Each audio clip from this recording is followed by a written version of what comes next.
Bem-vindo ao Boca Aberta Podcast. Aqui a gente fala de tudo, aqui a gente fala com todos. Meu convidado de hoje é o perito Ricardo Salada, que participa do Perícia Lab e trabalhou no DHPP.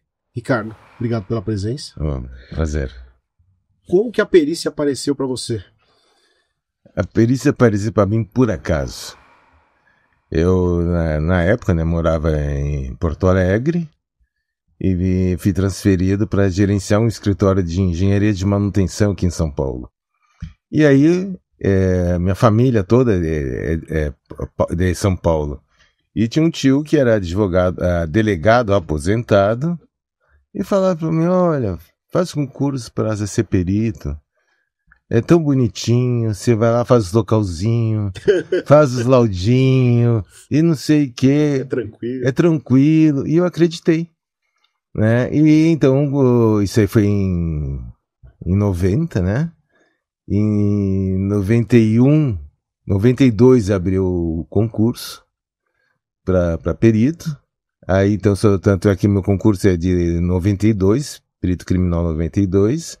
Prestei concurso e comecei efetivamente em 93. Né? Então, como tudo no estado é muito rápido, na época, quando eu me inscrevi para São Paulo, porque eu morava em São Paulo. 93 eu estava morando em Campinas. E aí veio para São Paulo. Aí não, eu fiz para fazer a bate-volta na academia. Você morava em Campinas e fez academia em São Paulo. Em São Paulo. E você é engenheiro. Sou engenheiro eletrotécnico. E veio parar na perícia. Na perícia, graças a Deus. Eu acho que, né, é uma bela escolha. Normalmente, assim, como que funciona o acionamento da perícia na hora que vocês estão lá e aí, bom, cena de crime, apareceu um homicídio. Como que é esse processo? Então, a nossa atividade é aquela que todo mundo torce para não acontecer nada, né, para não ter que trabalhar. Eu digo, quanto menos trabalhar, melhor para a sociedade.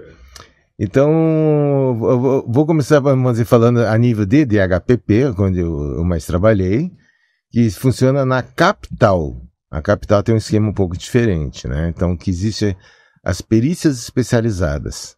Então, na cidade de São Paulo. Então, você tem uma área lá que a gente fica, que tem um alojamento, tem as mesas, computadores para se possa trabalhar, e a gente fica no aguardo. Hoje vem uma mensagem ou via telefone ou via intranet, né, que é a comunicação, mas normalmente é uma comunicação muito simplória, porque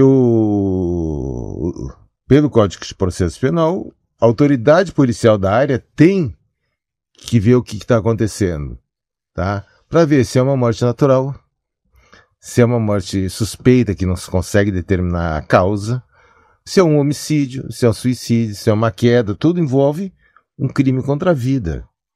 Então, na cidade de São Paulo, se for homicídio de autoria desconhecida e de local preservado, ou seja, a vítima está no local, ele pode acionar o DHPP, ele não é obrigado, ele pode. Normalmente, até por questão de infraestrutura, eles acabam pedindo assessoramento para o DHPP.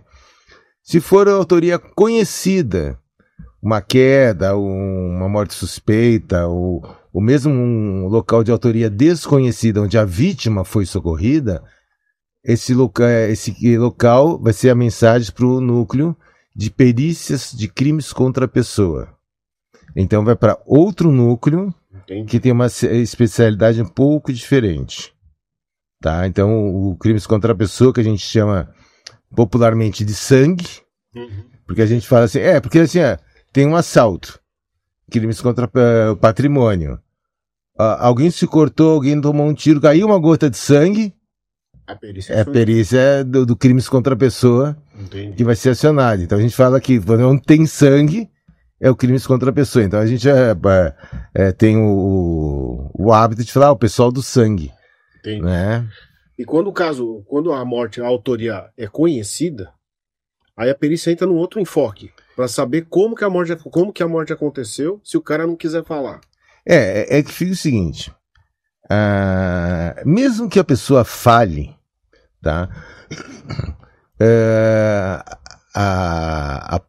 Mesmo o testemunho, tá? A prova a pessoa confessa que foi ela que cometeu o crime, não exime a necessidade de uma perícia.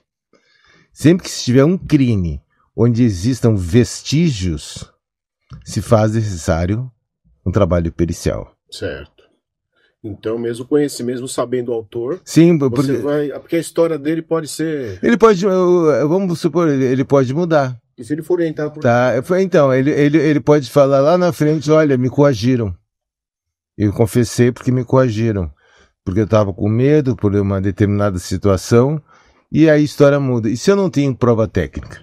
Não, e a minúcia do trabalho da perícia, se ela for, dependendo de como ela é feita, ela vai refletir lá no processo. Sim.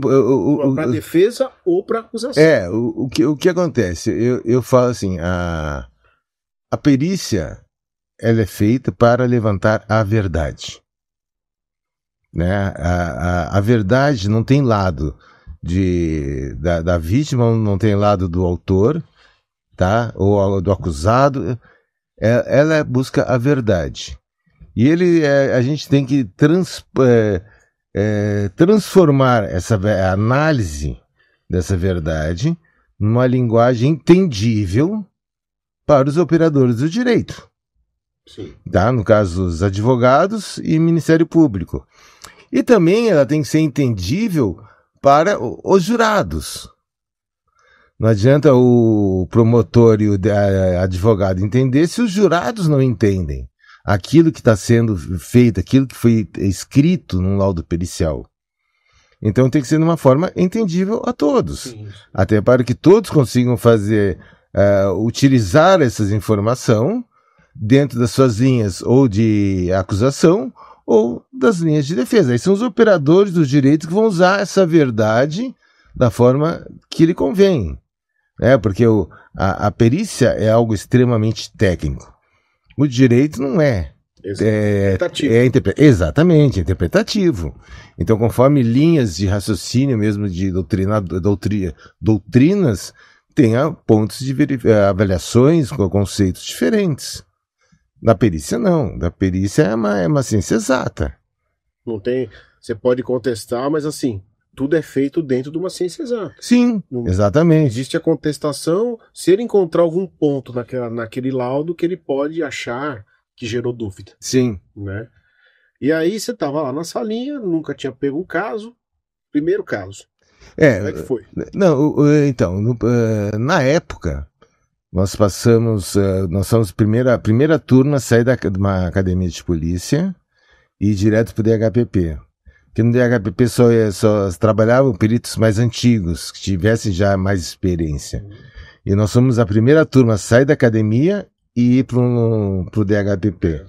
E nós passamos, então, 5 meses, como se fosse um estágio, trabalhando com um perito mais velho, para aprender a análise na rua, análise das vítimas, aprender toda a dinâmica, análise das lesões, da situação toda.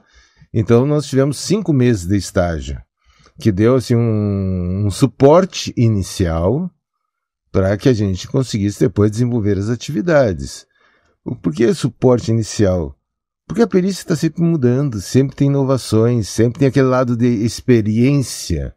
Então a gente começa, que a gente chama na polícia de calça branca, né? Ser uma pessoa que não tem experiência da atividade, e depois, com o tempo, a gente vai evoluindo. Eu acho assim que eu sempre defendi a tese para um perito se tornar um bom perito de homicídios, precisa praticamente de 10 anos de trabalho.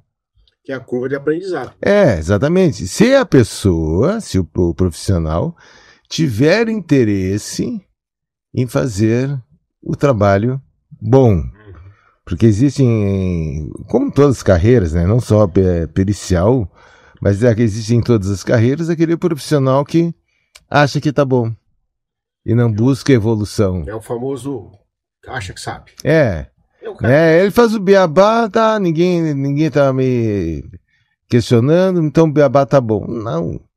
Entende? O teu beabá é bom quando você sai do curso de formação. Aí a pessoa, eu sempre defendo que a pessoa tem que fazer sempre o melhor. E para fazer sempre o melhor, você tem que estar sempre se atualizando na tecnologia, você tem que estar estudando, tem que trocar ideia com outros peritos, porque às vezes a gente sai com dúvida. Sim. Né? Não tem o profissional que chega, não, eu sei tudo. Não existe isso. Então, eu acho que a gente tem que ter a consciência de sempre buscar fazer o melhor. E aí você fez esse estágio Sim. com esse perito mais experiente. Sim. E depois foi pra rua. Já sozinho.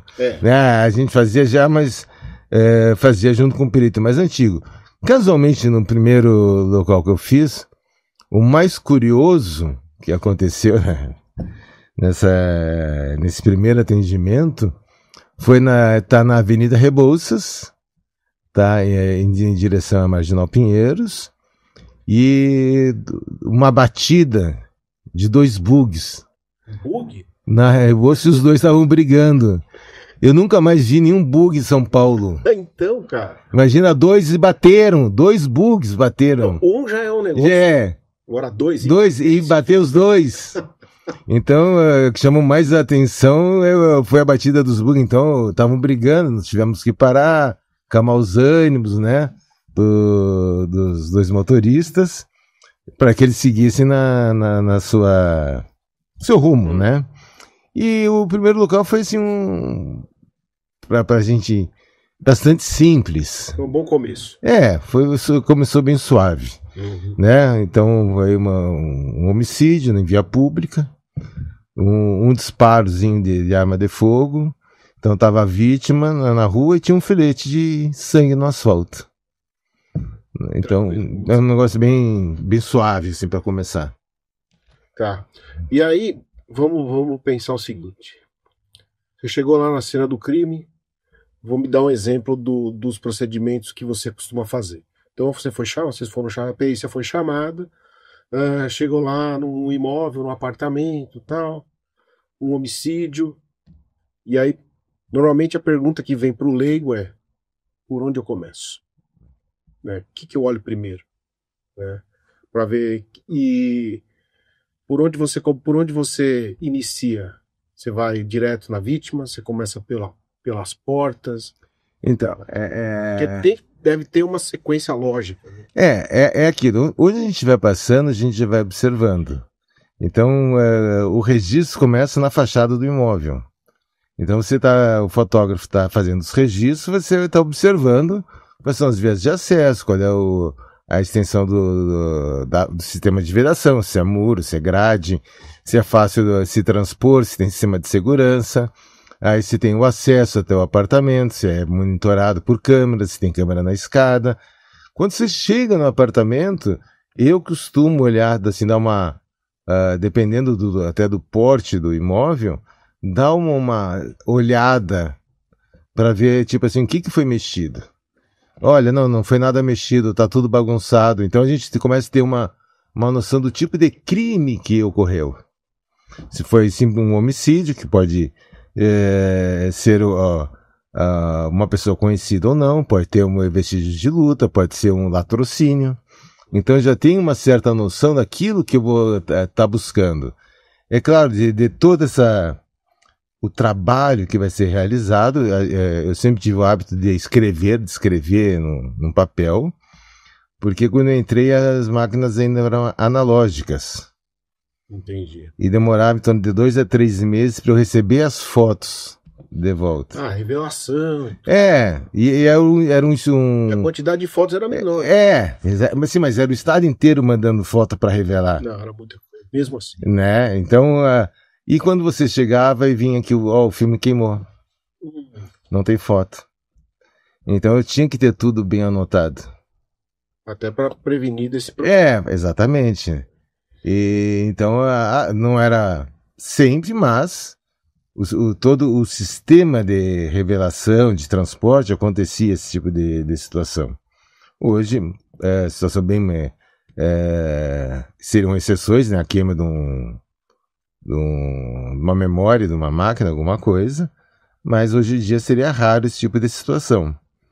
Mas na época acontecia. Então, ter a anotação era... sim, era um básico. Era um básico.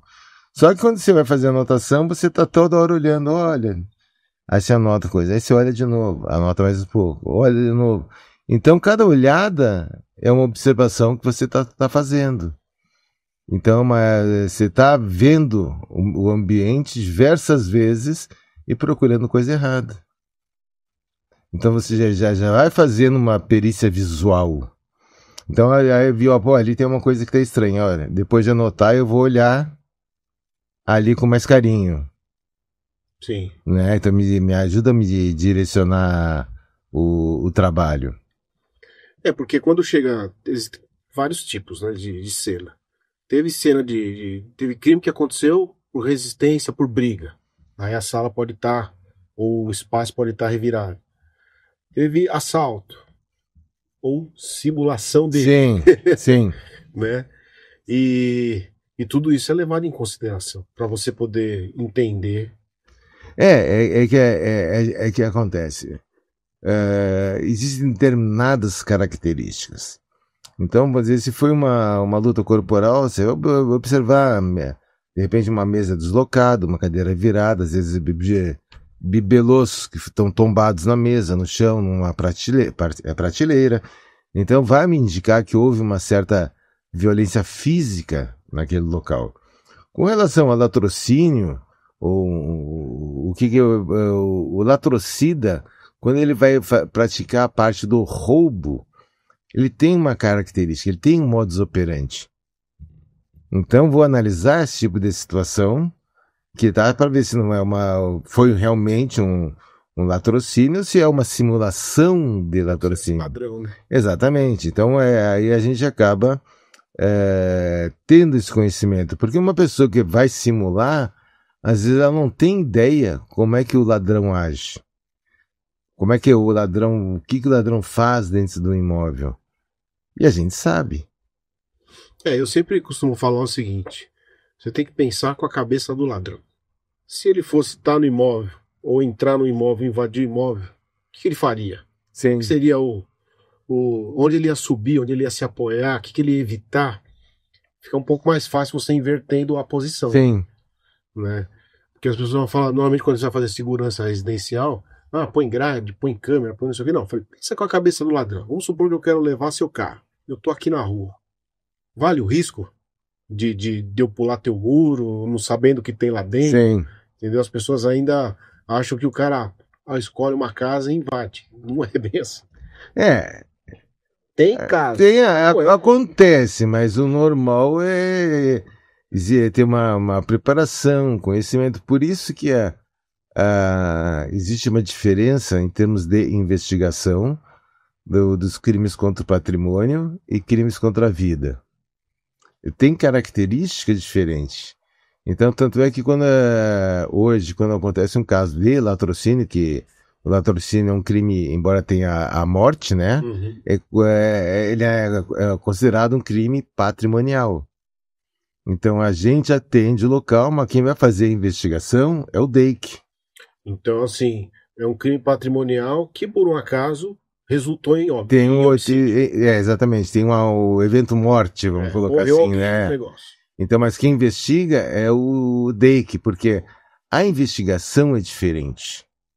A abordagem é totalmente diferente. Então, vamos dizer, via de regra, vamos supor assim, quem comete crime patrimonial, ele comete crime numa determinada região.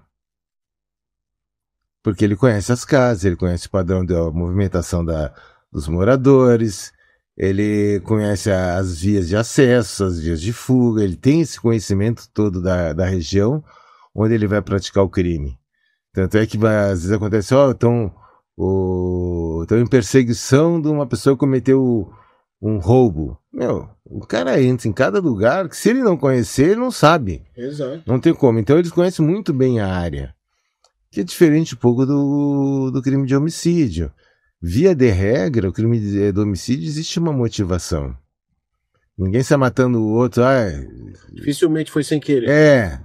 né? Mas tem uma motivação. Então, a gente, quando vai fazer uma investigação de um crime, a gente não sabe quem é o autor, mas a gente tem a vítima. Então, vamos começar a analisar a vida pregressa dessa vítima.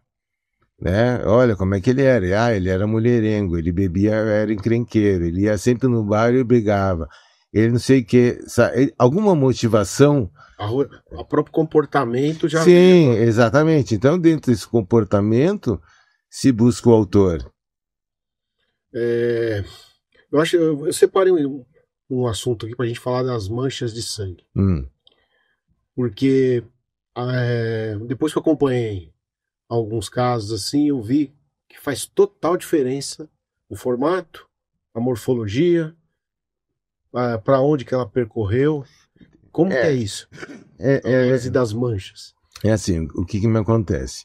Para um leigo, uma mancha de sangue é uma mancha de sangue. O perito, ele pode me dar se a pessoa, esse vestígio me indica que a pessoa estava em movimento, se ela parou, se ela continuou, que tipo de lesão, se foi um exemplo. Levou uma pancada com um taco na cabeça, sangrou, espirrou sangue. Né? Que esse espirro de sangue, a gente fala que espargiu, que é o nome, né? Então, o espargimento de sangue. Eu vou analisar esse espargimento, esses respingos, e eu vou conseguir observar qual é a velocidade desses respingos, a orientação. E pela velocidade do respingo, você consegue saber a intensidade da pancada?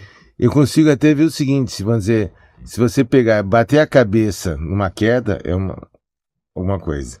Se você levar uma pancada, tá, com um taco, um cano, alguma coisa, ele vai ter mais velocidade. Se foi de um disparo de arma de fogo, que o projétil entrou e saiu, aquele espargimento, ele é de velocidade mais alta. Então, eventualmente, eu consigo até determinar o tipo de instrumento que foi utilizado na lesão e com o resíduo. Né? Vamos supor assim, uma pessoa que tem um sangramento interno, ela tosse. Então, eu vou ter respingos de velocidades médias, menores, e vou ter resíduos maiores, com menor velocidade.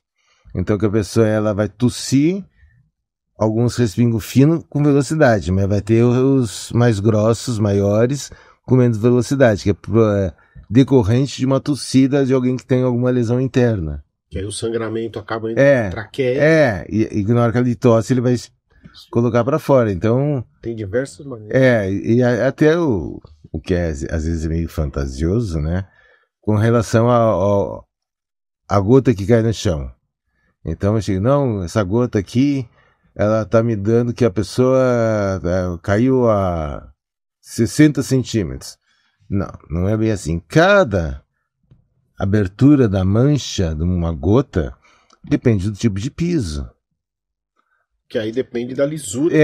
Então, se é um piso liso, se é um piso de granito, se é um piso de madeira, sabe? O tamanho dessa gota que caiu. Então, tem uma série de variações que podem me influenciar na formação daquela gota que caiu ao chão, caiu ao solo.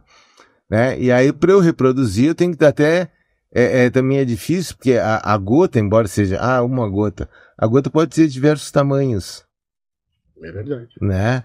Então, se tem que, via de regra, para se determinar, se for de extrema importância a determinação da altura desse indício, né, de um gotejamento, eu vou ter que fazer teste.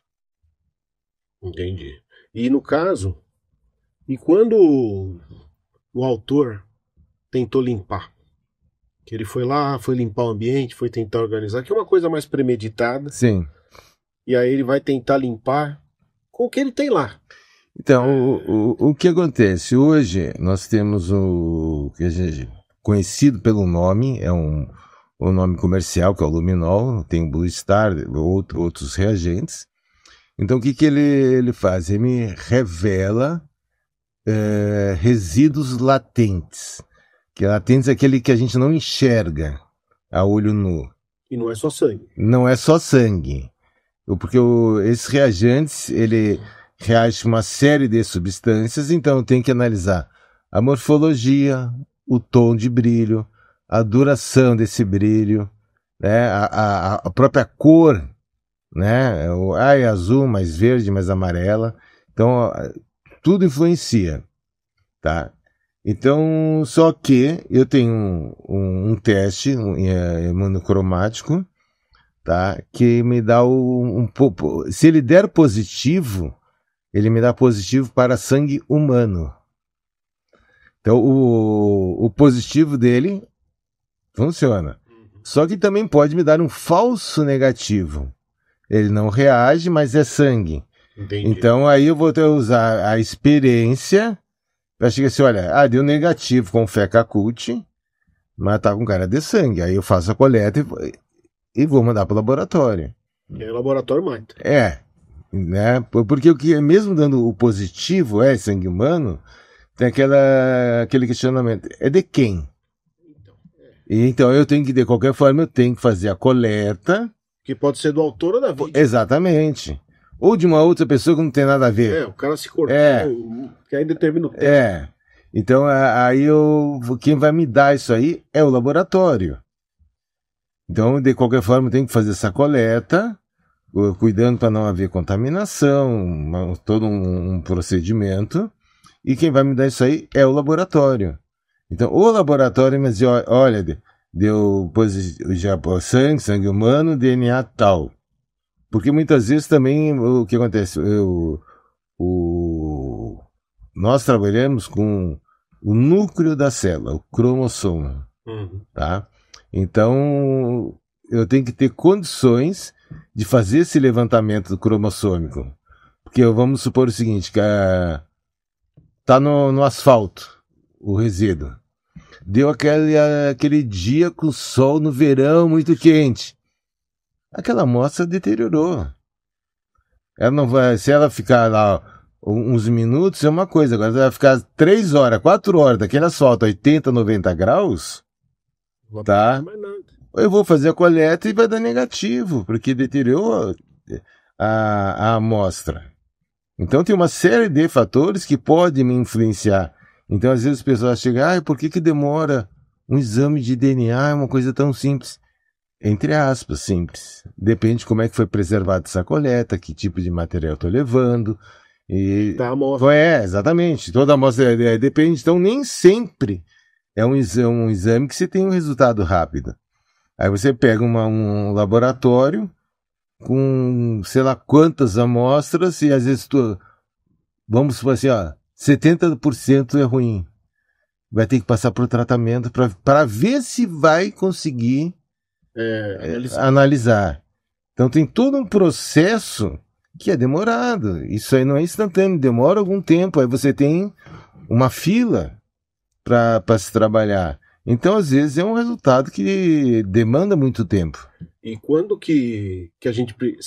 eu não vou dizer sempre, mas às vezes precisa da reprodução simulada dos clientes, não é? É regra, ou judicialmente precisa pedir, ou não se faz, ou só se faz em determinados casos? Olha, a perícia atende solicitação. Tá? Eu não posso simplesmente, eu vou fazer a reprodução simulada. Eu não tenho essa competência, fora da minha competência, solicitar uma reprodução simulada. Então isso aí fica a cargo ou do delegado, advogado de defesa, Ministério Público.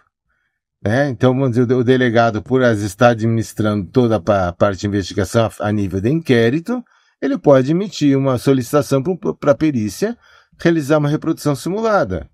Ou advogados de defesa, ou Ministério Público. Aí eles pedem via juiz... reforçar o inquérito. Porque às vezes, não só para reforçar, mas às vezes existem algumas dúvidas. Uma vez eu fui fazer uma reprodução que tava, tudo era muito esquisito.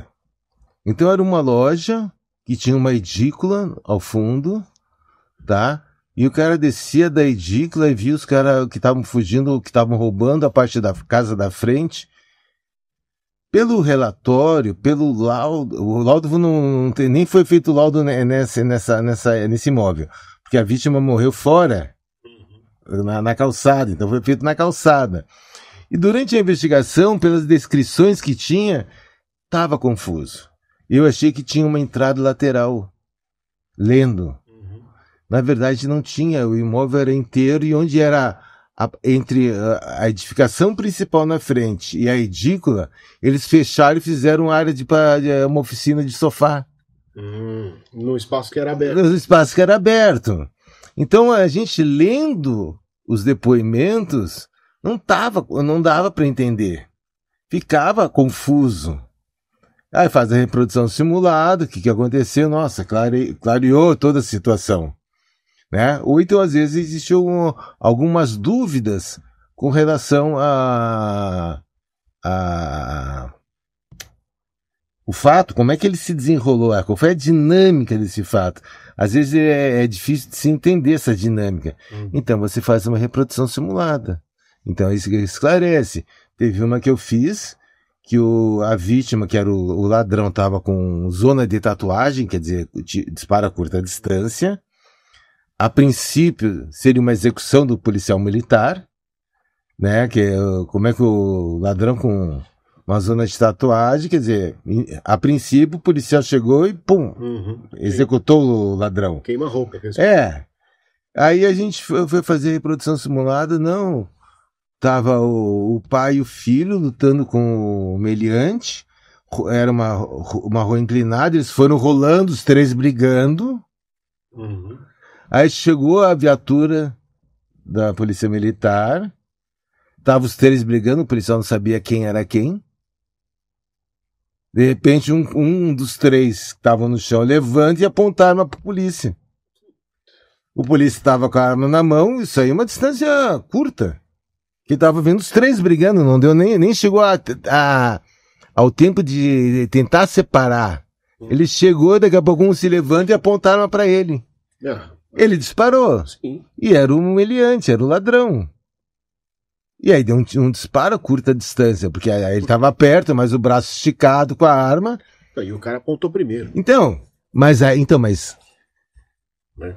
pelos depoimentos aí fica difícil. Entendi.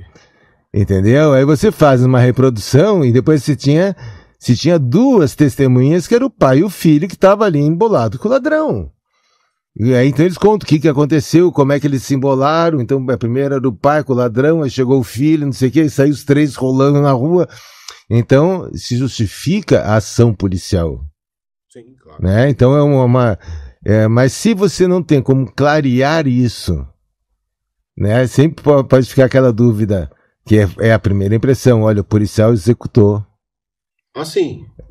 A primeira vista, sabe, o policial executou, e na verdade foi a opção que ele tinha, foi estrito cumprimento do dever. Sim. Mas isso aí pro juiz vai fazer diferença, pro Ministério Público vai fazer diferença. E aí a reprodução revela tudo isso. Revela tudo isso, exatamente. Eu queria falar um pouquinho do caso que você participou, dos irmãos Cravinhos e da Suzane. Como é que foi aquele dia? Você estava no seu plantão, de repente chegou um chamado. Isso. E pelo que eu entendo, quem chega primeiro é a Polícia Militar. Via de regra, nós temos no Brasil, né, dentro das polícias, o 190 mais utilizado. Então acontece qualquer coisa, 190, Polícia Militar, que é como ela trabalha regionalizada, vamos dizer, por bairros ou regiões pequenas, eles têm condição de fazer um atendimento mais rápido, né? Porque vamos dizer, a Polícia Civil à noite tem pouco efetivo. Eles fazem ronda. E eles estão com ronda e várias viaturas fazendo ronda. Então o atendimento deles é sempre mais efetivo. E para nós cheguei no local às 7h30 da manhã. Já tinha virado a noite inteira trabalhando. 7h30 da manhã cheguei na casa, no endereço. Então já estava imprensa na porta. Então já tinham divulgado um crime bárbaro que ninguém sabia direito o que era. Exatamente. Então a princípio seria um latrocínio. E eu, dentro de um convicção de latrocínio, parecia ser um latrocínio por utilização de arma de fogo, tá? Só que quando foi começar a examinar a Marísia, então você vê que o tipo de lesão é diferente. Não era arma de fogo. Então deu uma revés em toda a informação, porque o que acontece? Eles estavam com lesões contusas, que são produzidas por a gente fala objeto contundente. Pode ser um pedaço de pau, um cano, um bastão, alguma coisa que dê uma pancada. Nada que perfure. Pode ser uma pancada, né? Que a gente chega lá, a gente não sabe o que é, porque a gente não tem um instrumento, não tinha um instrumento.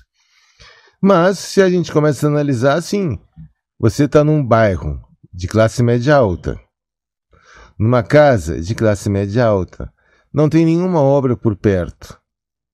Para poder acessar essas barras. Qual é o ladrão que vai entrar numa casa dessas com um bastão, um cano, alguma coisa?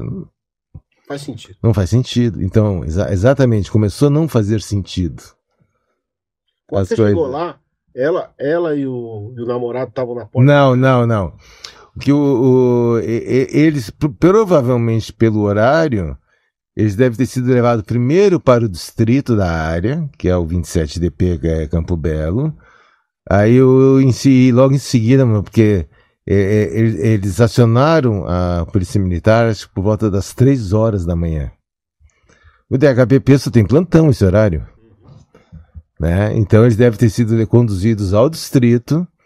Aí se faz toda aquela comunicação, aquela papelada. Então eles foram conduzidos até o DHPP, quando efetivamente ia ficar a investigação e a perícia por uma equipe do DHPP.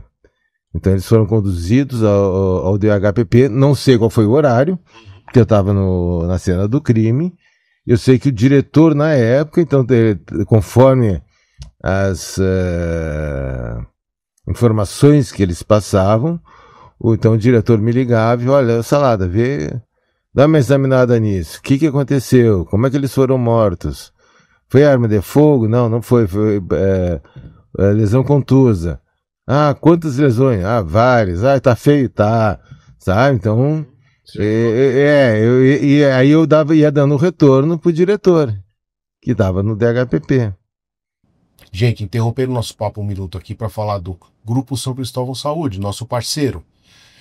Ele é composto por um hospital e maternidade, 8 centros ambulatoriais, 2 centros de atenção integral à saúde, além de clínicas de vacinação espalhadas pela cidade, com profissionais qualificados, além de alta tecnologia.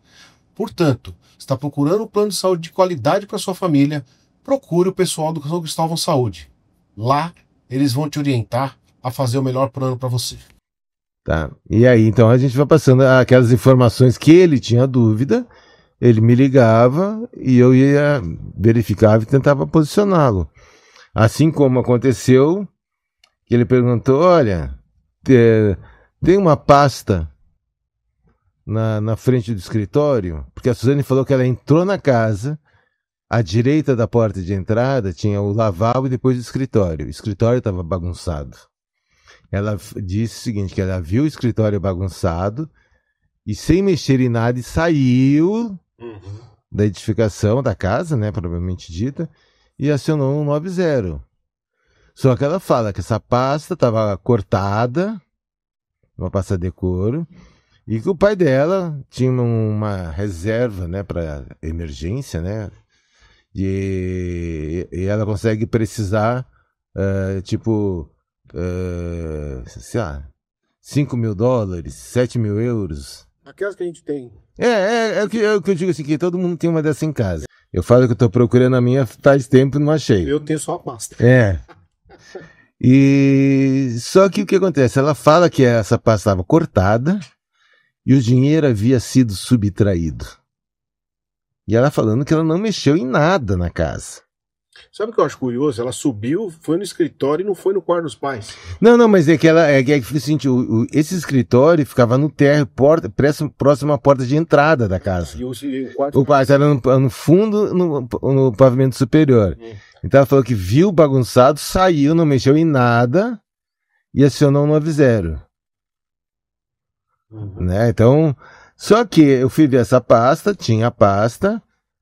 Aí, só que esse corte foi feito de uma forma, com uma faca, e você olhando, você não aparecia o corte.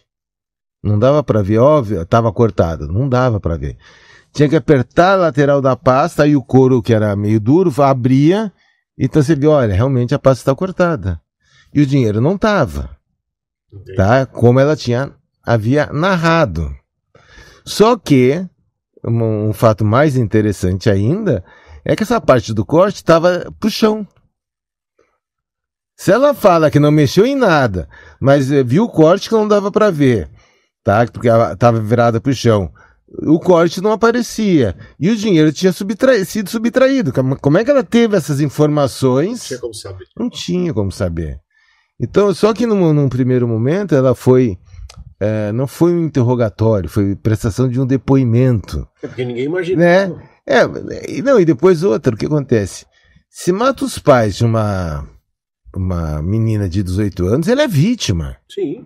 Né? Em primeiro momento, ela é uma vítima. Então, só que aquela situação, é uma vítima, vamos tratar ela como vítima, mas com os olhos e ouvidos bem atentos. Exato. Né? Porque...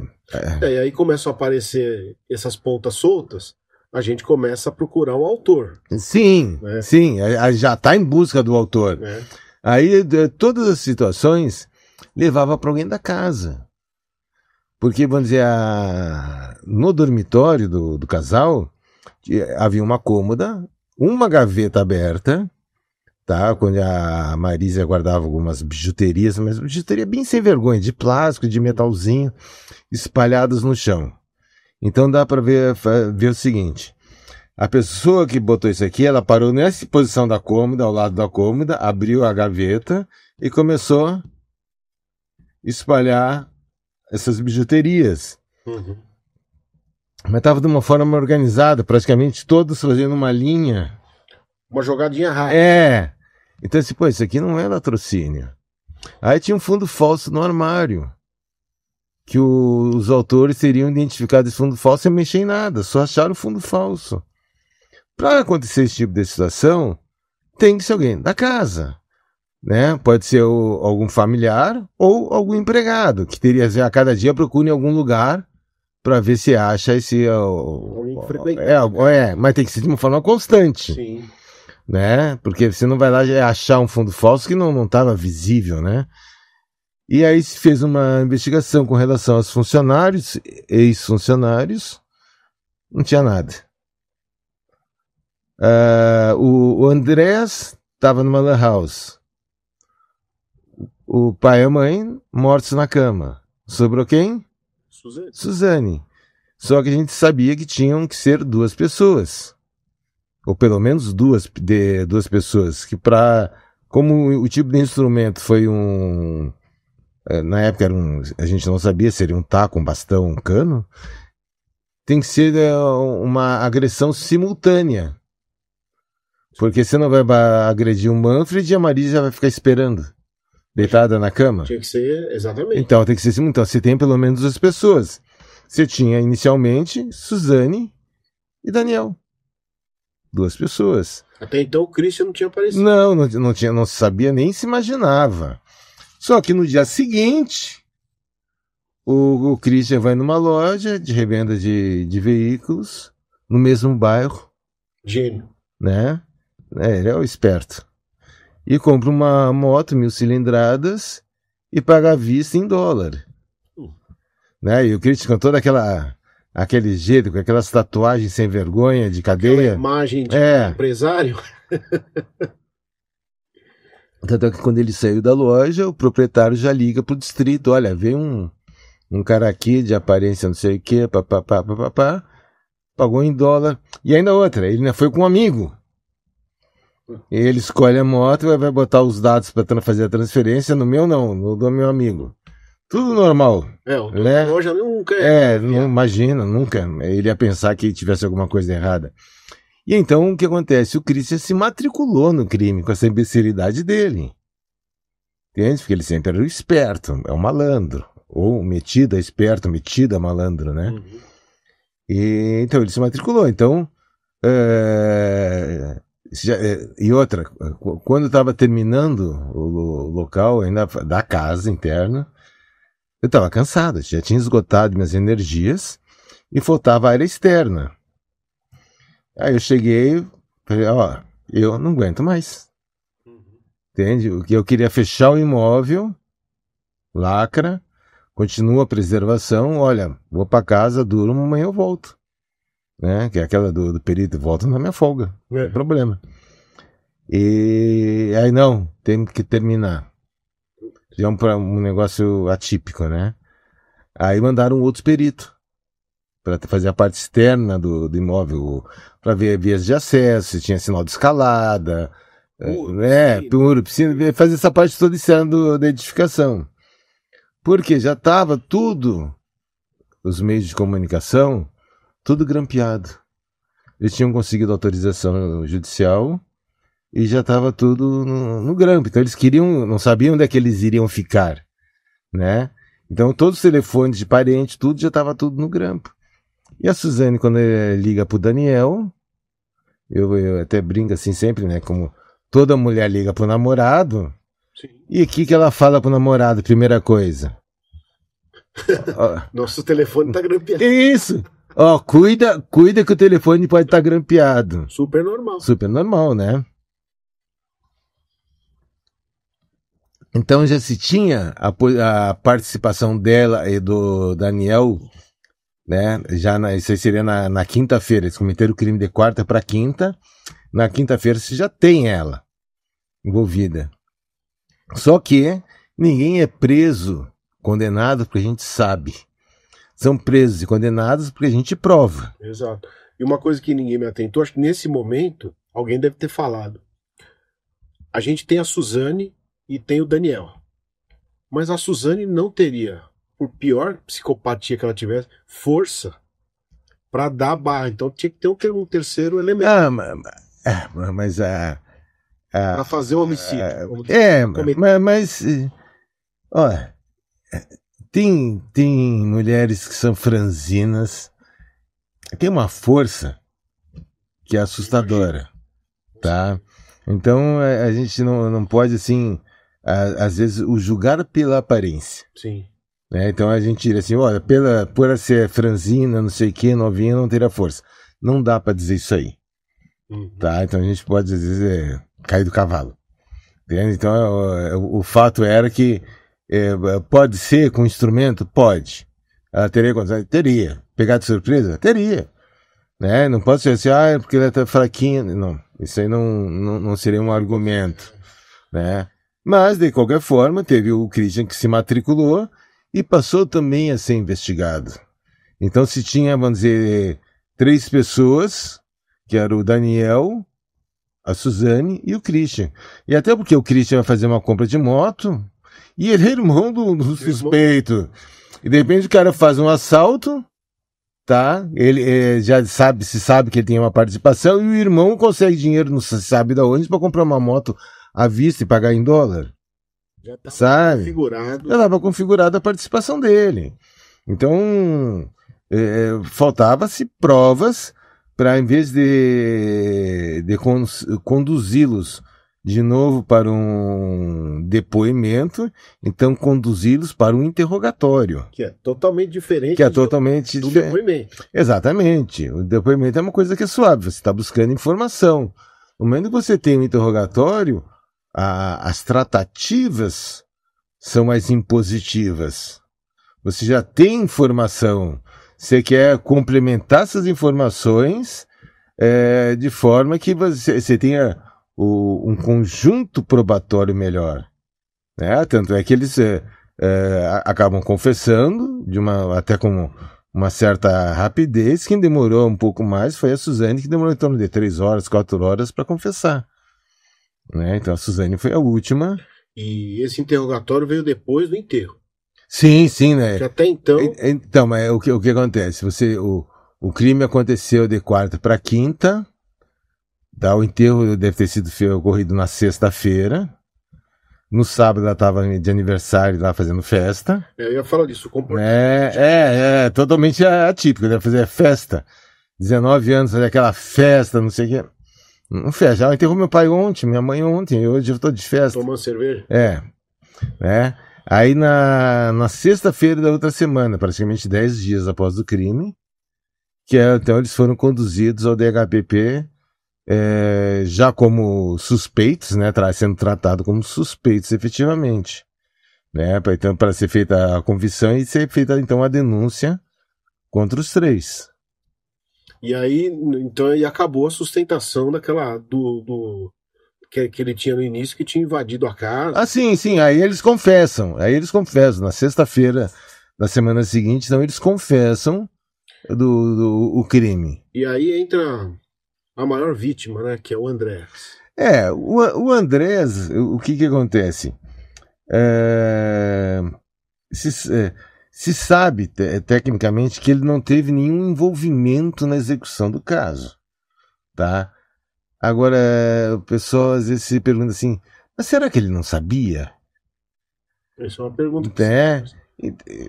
Aí fica da interpretação de cada um. Porque tá? Assim, ele tinha o quê? 12 anos? 13 anos. 13 anos. Difícil. Eu, na minha opinião, eu acho que ele não sabia, porque um menino de 13 anos saber de uma gravidade. Tá, tudo bem. Ele ia soltar. Tá, beleza. Agora, imagina o seguinte. Ele vai falar pro pai dele.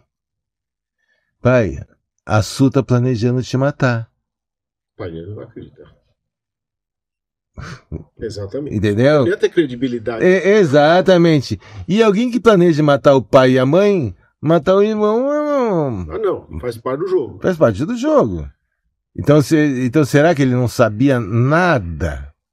Então se questiona. Não se tem provas nenhuma que ele tinha esse conhecimento. Existe aquela assim, olha, e se ele soubesse, podia saber, eventualmente até poderia saber, ter alguma informação.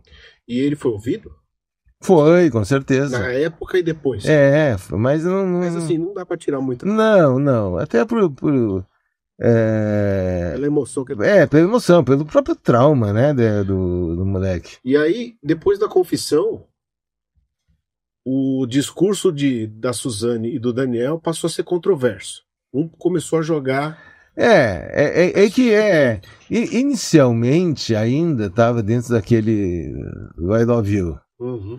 Entende? Mas logo em seguida, isso aí acaba se tendo uma situação, porque o Daniel, ao meu ponto de vista, quem foi que planejou, motivou, foi Suzane.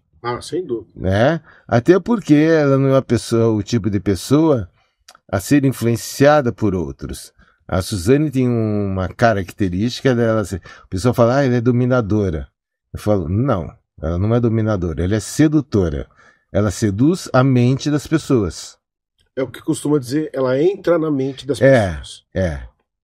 E aí, a partir disso, ela consegue... Consegue o que ela quer. Fora da cadeia e dentro, tá? Não, mas eu digo assim que na época, ela era uma sedutora amadora. Depois de 20 anos presa, hoje é uma sedutora profissional. Pós-doutorado. E tanto que aí, essa controvérsia de depoimento geraram 2 filmes. Cada um com o seu... Mas o que acontece? Se fala em termos de filmes. O que acontece? Nós temos que levar em consideração que no Brasil o réu pode mentir. Então, muita coisa que estava lá dentro de depoimentos não é verdade, com certeza. Baseado no depoimento deles do advogado. Mas o advogado falou, olha, você vai falar isso. Então, tem dentro dos filmes, do primeiro e do segundo, muito é a posição do advogado. Cada um tentando jogar alguma culpa no outro para diminuir a sua pena. Porque em nenhum momento a Suzane chegou a narrar a verdade. Ela sempre foi orientada o tempo sim. para poder, porque ela sabia. Sim. Para que se diminuísse que você não tem a noção de como o juiz vai interpretar, né, toda a situação. Então, mas tem a parte do planejamento, é Suzane. Certeza. Tá? Eu também, eu digo... E a motivação financeira. Total. Financeira e sem conhecimento de que essa motivação financeira, uma vez com os pais mortos, não ia ser tão simples assim ir lá e sacar o dinheiro. Mas o que tinha mesmo nessa semana que se passou, olha só, foi de quarta para quinta, vamos botar de quinta para outra semana, ela já estava querendo vender os carros do pai. Para fazer dinheiro. Para fazer dinheiro. Pedindo alvará. Entende? Então, e o negócio é tão assim, que o que acontece? Existe o caso da pessoa ser julgada indigna. A pessoa que comete esse tipo de crime, existe um processo que tem que ser aberto e julga a pessoa indigna, quer dizer que ela não tem direito à herança. Tá? Um processo e tem que ter, segundo um advogado de sucessões, ele me deu a informação seguinte, que a pessoa tem 4 anos para entrar com essa ação. Tá? Então será 4 anos a partir da execução do casal. Ela prestou um documento registrado em cartório, abrindo mão de toda e qualquer herança. Que era uma estratégia. Né? Então o que acontece? Não foi aberto o processo para julgá-la indigna, já que ela abriu mão.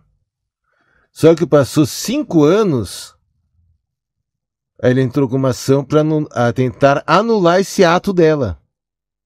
O que é possível, assim, entrar com a ação. O juiz indeferiu. Mas por que ela entrou com a ação? Para ver se... E ela abriu mão para não perder esse prazo. Exatamente. Aí como passou o prazo, aí ninguém poderia entrar depois do prazo para julgar indigna. Só que o mais interessante de tudo, tá? É que hoje quem foi o herdeiro? O Andrés. O Andrés tem filho, é casado. Até onde eu sei, ele está isolado. Se ele morrer, quem é a herdeira dele? Suzane. Então é bom ele ficar longe dela. Se cuidar pelo menos, né? Se cuidar, porque se ele morrer, quem herda dele é a Suzane. Então, mesmo assim, né? Uma herança, independente do tamanho, ela gera custos para aquele que ficou com ela. Sim. Você tem apartamento alugado, pode estar desocupado, tem condomínio para pagar. Eu não sei se ele está. Não, então, até a última informação que eu tive, não sei como é que está hoje, ele tinha ficado com, não sei se uma ou mais de uma chácara e alguns apartamentos. Teve apartamento que foi invadido e usaram já aquele uso capião, não sei o que, ele perdeu. Tinha apartamentos que não estavam sequer alugados, estavam com dívidas altíssimas de IPTU, de condomínio, não sei o que, então ele periga perder.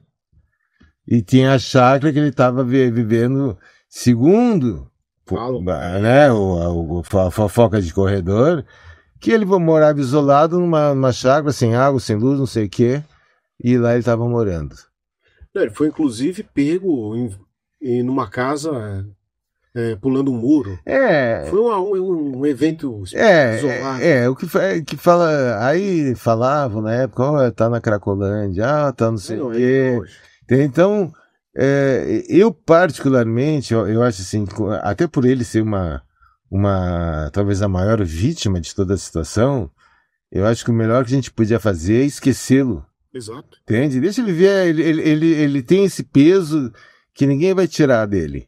Entende? Até acho, né, que se tivesse algum parente com um pouquinho de consciência, ia fazer, talvez internar ele numa clínica, ter acompanhamento psiquiátrico, ter acompanhamento psicológico, porque esse moleque realmente precisa.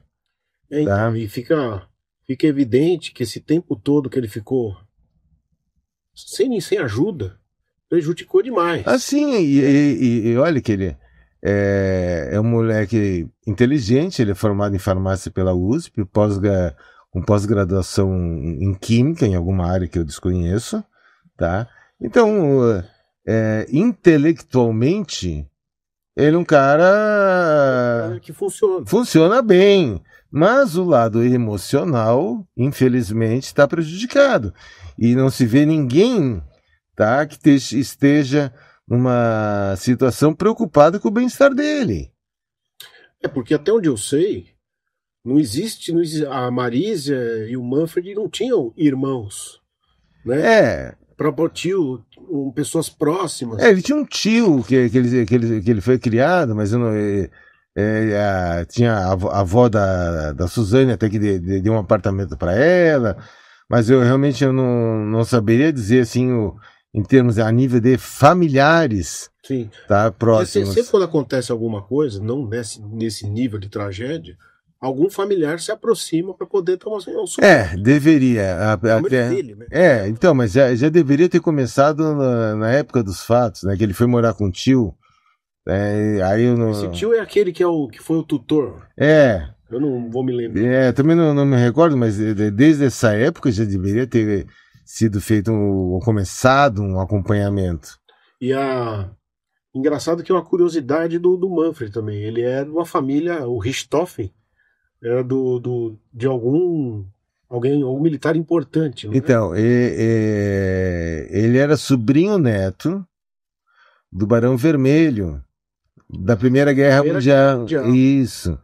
Então era o Barão Vermelho era o Barão von Richthofen, né? E que era na época só os militares de alta graduação ou nobres que pilotavam os aviões naquela época. E o Barão von Richthofen, que conhecido como Barão Vermelho, que derrubou não sei quantos aviões inimigos, ele é sobrinho neto do Barão Vermelho. Olha a curiosidade. Você vê.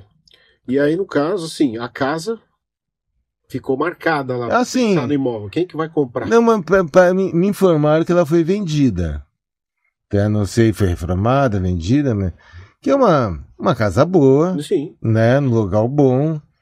Eu me recordo assim que todos os vidros da casa eram tudo vidro duplo, por causa que é próximo ao aeroporto. Uhum. Então era tudo vidro de avião. Vidro duplo de forma a amenizar o ruído externo. Né? E assim, e hoje ela tá em liberdade, né? Cumpriu aí, sei lá, 20 anos de pena, que é a famosa progressão. Eu não sei onde é que ela arrumou esse médico. Olha, também não sei onde ela arrumou. E tem um filho. O pessoal fala do médico. Para mim, o médico é mais uma vítima dela. Eu acho que ela seduziu esse filho. Certeza. E tá levando isso. Agora, eu nunca espero comportamento normal. A Suzane é aquela história do escorpião e do sapo. O que acontece? O instinto nela. Não, eu vejo assim que a grande maioria dos psicopatas, eles podem ter uma vida praticamente normal. Só que às vezes acontece de um gatilho. Nem todo psicopata mata. Exatamente, nem todo mata. Mas ela já se provou, já teve historicamente que ela mata. O currículo dela? O currículo mostra. Tá? E até de uma forma curiosa que é pai e mãe. Uhum.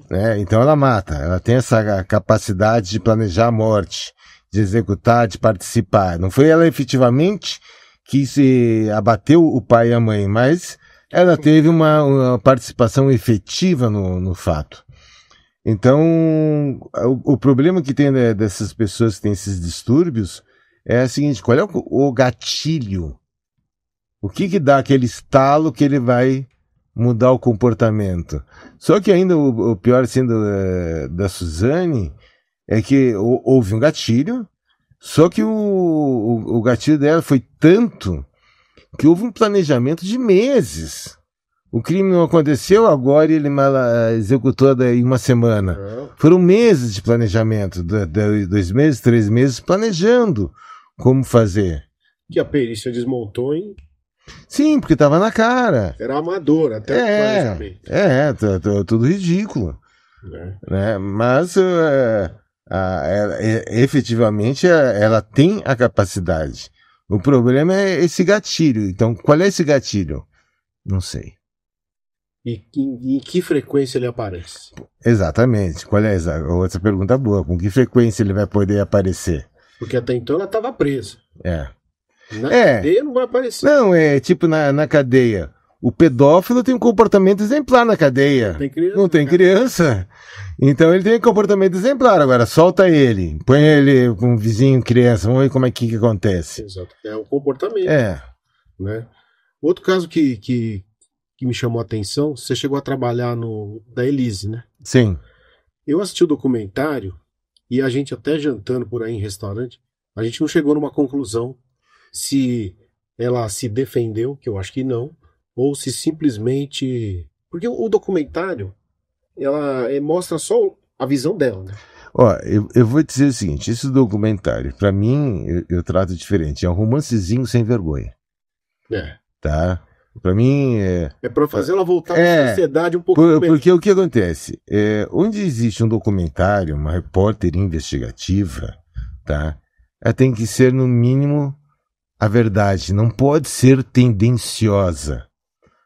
Tá? Uma investigação criminal não pode ser tendenciosa. Senão a gente vira essas palhaçadas de política que a gente está vivendo. Uhum.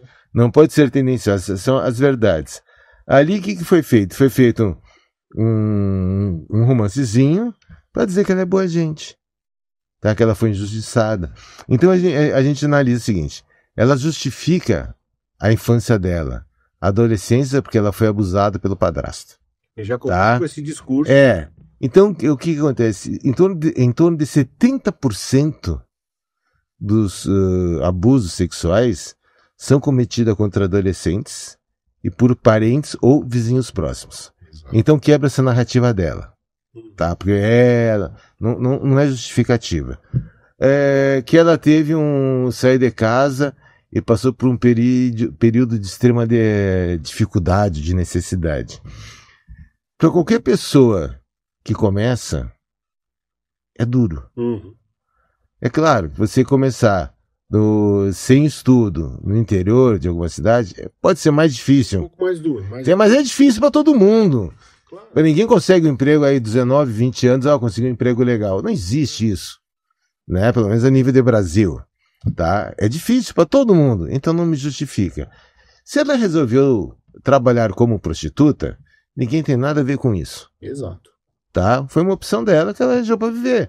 Então não queira me justificar. Não justifica o emprego que ela achou pela dificuldade. Sim. Entende? Mas ela resolveu trabalhar e conseguiu viver como prostituta. E acabou. Uhum. Então, mas não tenta me justificar porque ela teve que trabalhar como prostituta. Teve por opção. Exato. Foi escolha dela. Entende? Ela podia passar mais necessidade e ir por um caminho diferente. Não, ela optou por esse. Beleza. Okay. Tá? Tanto é que quando ela conheceu o Marcos, sabia que ele era casado, ele começou a pagar uma grana boa para ela, para ser exclusiva, para tirar o site dela do ar. Foi exatamente isso que ele propôs e ela foi topando.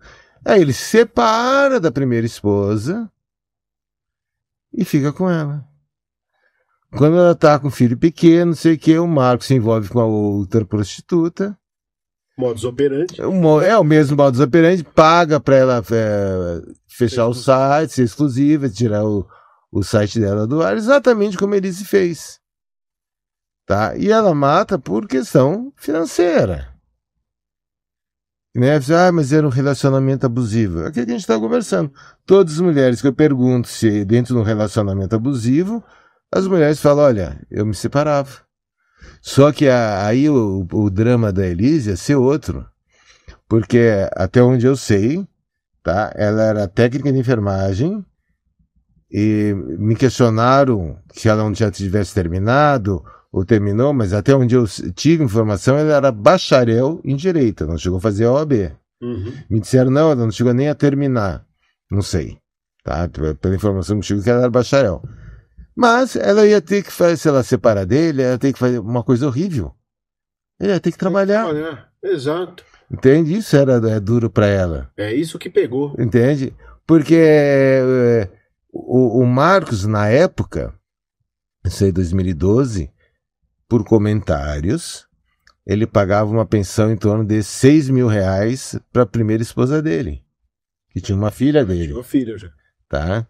Seria um valor mais ou menos equivalente que se ele separa, ele ia ficar ela ia receber os 6 mil, que hoje, 2012 para hoje, seria... 20 e pau. Não, vamos botar os 10, 12 pau, Uhum. tá? Mas 10, 12 pau para você viver uma mulher com uma filha, Tá ótimo. tranquilo. Só não dá para beber vinho, É só não vai beber. né? Mas ela não queria perder essa oportunidade. Então era mais fácil, elimina, ele recém tinha vendido a empresa na época por 2 bilhões de reais, Eu lembro. tá? Por uma fábula. Ele provavelmente teria alguma participação e ela ia conseguir viver muito bem, obrigado. Né? E aí não era interessante pra ela. E aí o que aconteceu? Ela pegou sabendo, do jeito que ela conheceu ele, sabendo que a história estava se repetindo, Sim, e ela se ficou do outro lado. mas não admitia. Aí não veio me dizer que era porque ela era uma menina toda certinha, que não sei o que. Segundo consta, ela também dava suas puladas. Sim, eu ouvi falar também. Tá? Então, ela também saía com outros caras. Então não vem dizer, é porque ele era apaixonado. Não tem essa aí. Ele era apaixonado. Isso aí é... E o fato, sabe, aí se falou o fato dela ser técnica de enfermagem, que ela teria algum conhecimento a mais para se proteger. Olha. Eu conversei, não com técnica de enfermagem, conversei com uma enfermeira formada pela Unicamp, que é uma faculdade ótima.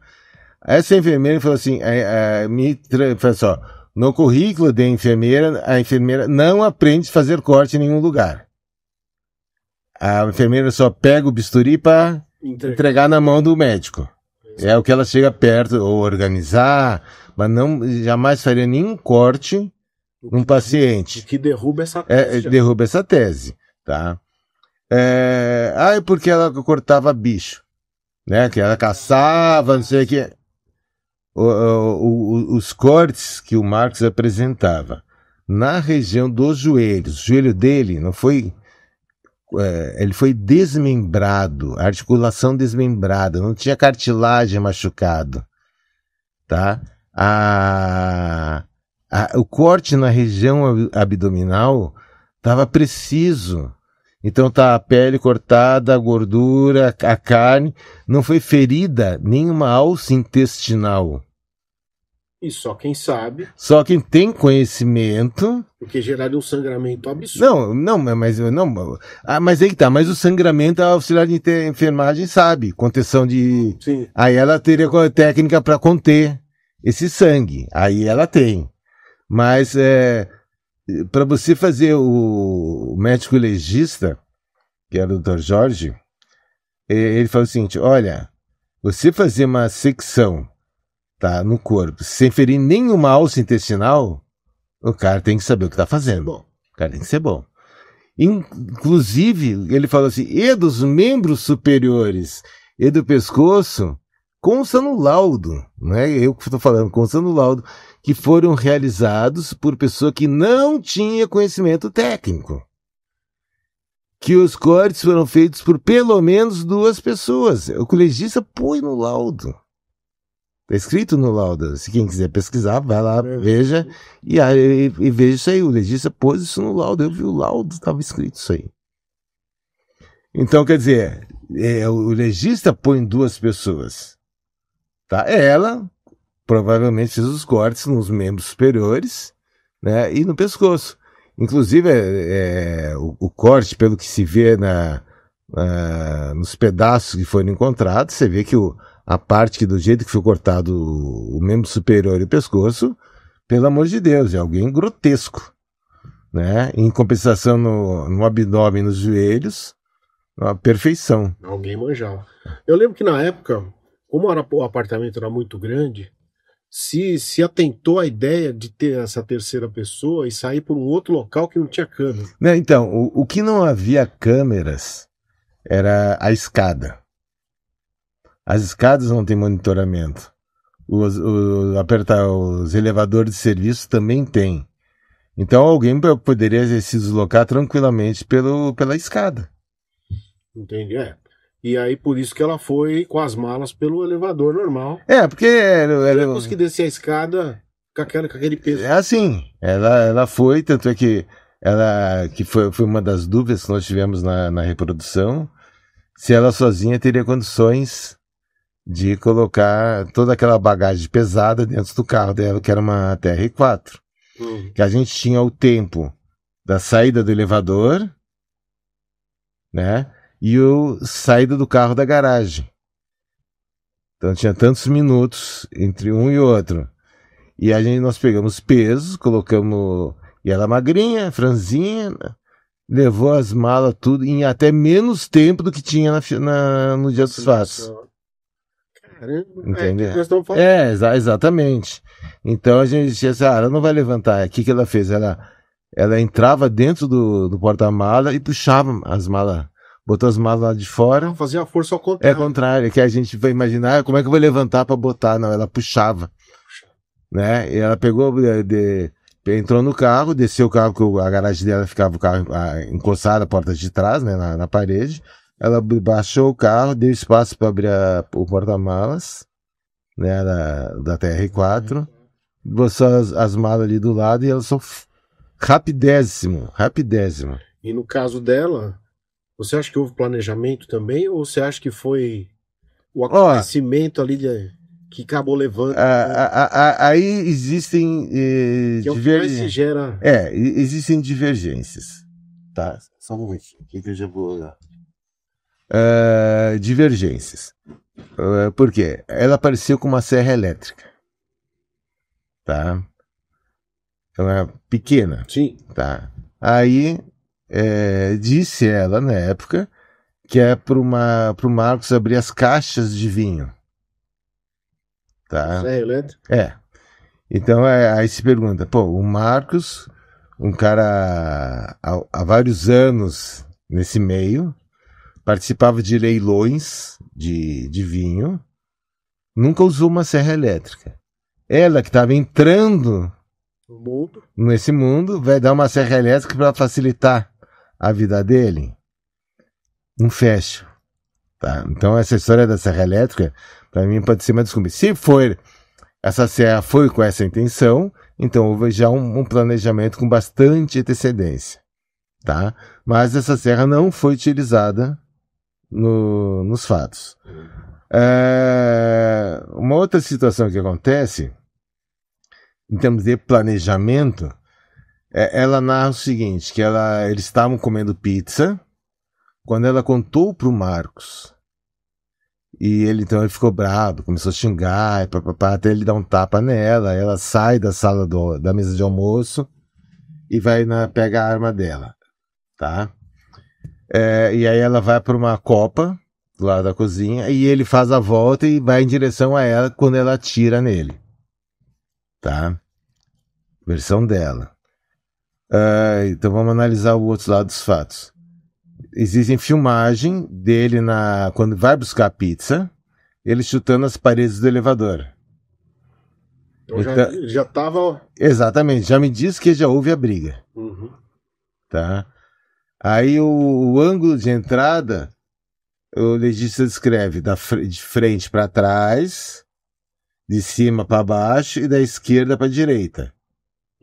Tá? Então seria mais ou menos essa angulação do trajeto dentro do corpo. E ela diz eu pergunto, o que você via nos olhos dele quando você atirou? Se ela está olhando nos olhos, a quase 2 metros de distância, como é que ela dá um tiro com esse ângulo? Impossível. Impossível. Mais baixa do que ele? Tá. Não, impossível. Independente da altura da pessoa, você está olhando nos olhos, você não acerta lá. Não tem como. Agora imagine ele entrando dentro de casa, carregando uma pizza. A pessoa está vamos dizer se ele é destro, né? Mão esquerda carregando a pizza, mão direita olhando para a maçaneta. Você entra com a cabeça baixada para não bater a pizza na porta, no marco da porta. Com a cabeça baixada. Aí faz todo sentido. Então ela é uma tremenda de uma mentirosa. Ou seja, ela estava esperando. Exatamente. Então, se ela está esperando, houve um planejamento? Houve. Houve. Com certeza. Então, quando ele desceu para pegar a pizza, ela vou matá-lo. Vai lá, pega a arma, espera ele entrar em casa para executar. Então, houve um planejamento. Porque legalmente, embora não vá assim, pesar em termos da pena, entende? Mas houve um planejamento, porque quando se fala em planejamento, não se fala planejamento de 5 minutos ou um ano. Se fala em planejamento. Exato. Houve um planejamento? Houve. Em curto espaço de tempo, mas houve. Exato. O que não fecha com a história que Não fecha com a história dela. Então, mas houve esse planejamento, pegou ele na trairagem, sem chance de defesa, não sei o que. Teve. E o esquartejamento foi no desespero já. Do tipo, aí a gente não entra. É que planejar aí já é pra sumir com. Tanto é que a pena pelo esquartejamento e ocultação de cadáver, isso aí deu 1 ano e pouco de pena, quer dizer, é miséria, tá? Um apenamento assim muito pequeno, entende? Eu acredito que deveria ser maior, mas foi muito pequeno, porque não, entrou como vilipêndio de cadáver. Embora ele, vamos supor assim, ele provavelmente, eu digo assim que é questão de semântica. Morte cerebral. Tá? Ele pode não ter sentido, mas ele não tá morto. Tanto é que não tá morto que não tem atestado de óbito. E aí uma pergunta que sempre vem. Quando ela esquartejou, ele estava morto? Ou não? Não sabemos. Não. Ele estava vivo. Estava com morte. Segundo, não é que estivesse com morte cerebral. Foi levantada a hipótese que foi aceita durante os julgamentos pelos jurados, que ele não sofreu porque ele provavelmente estaria com morte cerebral. Então, se foi feita, então ela perdeu essa qualificadora de meio cruel. O que o médico legista descreveu? Que nas vias respiratórias existia resíduo de sangue. Só tem resíduo de sangue nas vias respiratórias se ele estivesse respirando. Exato. Tá? O que acontece com a morte cerebral? O cérebro para, mas o coração continua funcionando e o diafragma, responsável pela entrada e saída do ar, continua funcionando.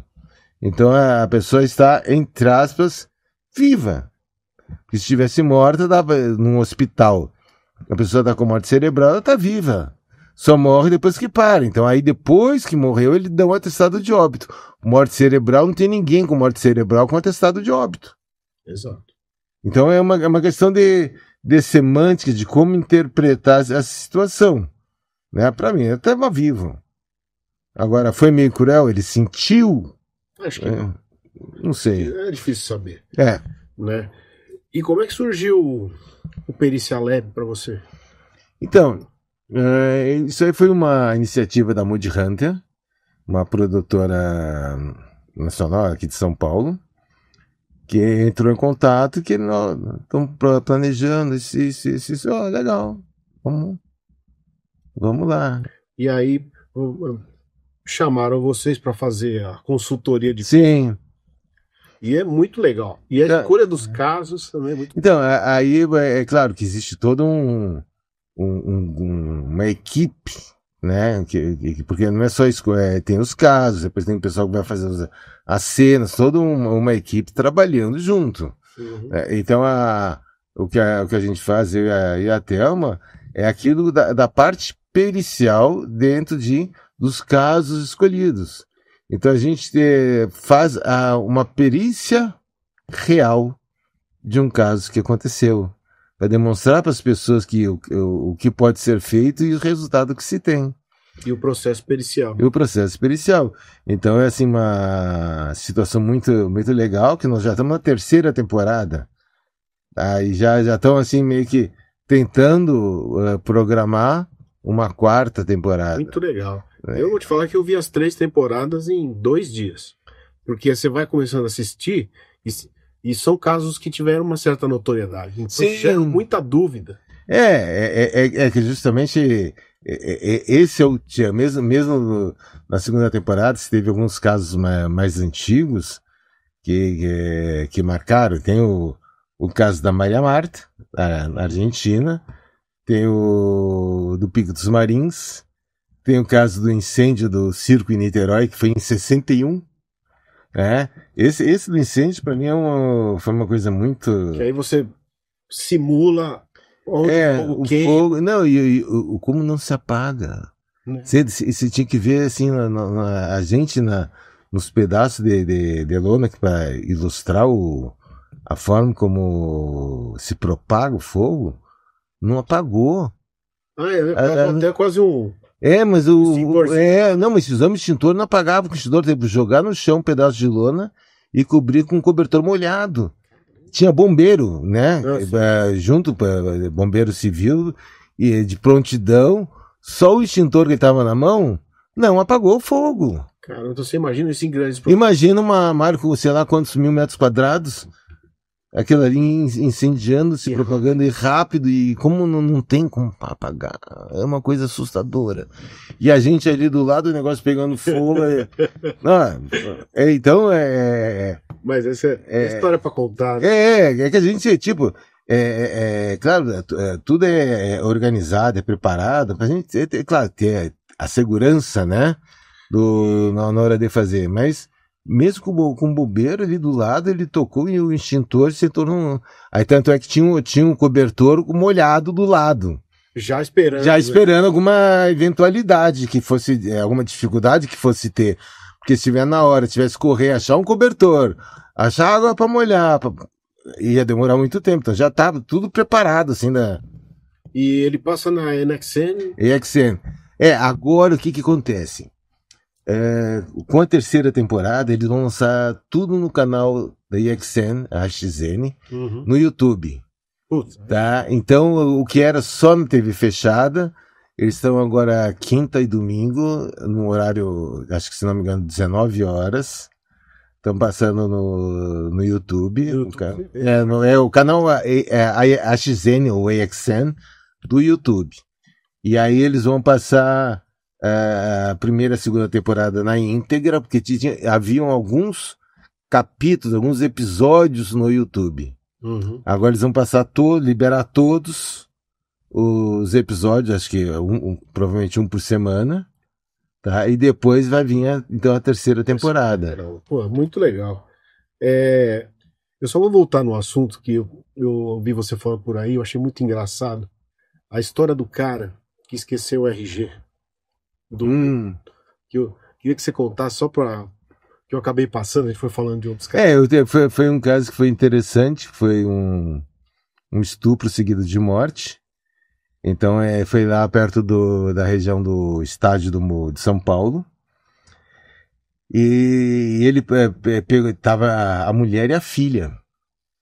Então ele pegou, levou para um terreno, né? Aí ele abusou da mulher, puxou o corpo da mulher para fora, abandonou no terreno, e ele ia atravessar esse terreno e sair pelo outro lado. Só que tinham colocado aqueles canos de concreto. Então não dava para ter a saída. E ele foi dar ré, de noite, no meio com mato, não sei o que, ele bateu o carro no muro, e com o pavor de sair do local, ele saiu a pé correndo do local. Esqueceu a mochila dele com o RG. Ficou fácil. Né? Ficou fácil. Logo em seguida, 2 dias depois, ele já estava preso lá no DHPP. Salada, muito obrigado pela presença. Sempre um prazer. Papo ótimo. Gente, encerramos por aqui. Se inscrevam no canal. Esse episódio foi uma oferta do Grupo São Cristóvão e do Dental Mind, consultório odontológico. Muito obrigado.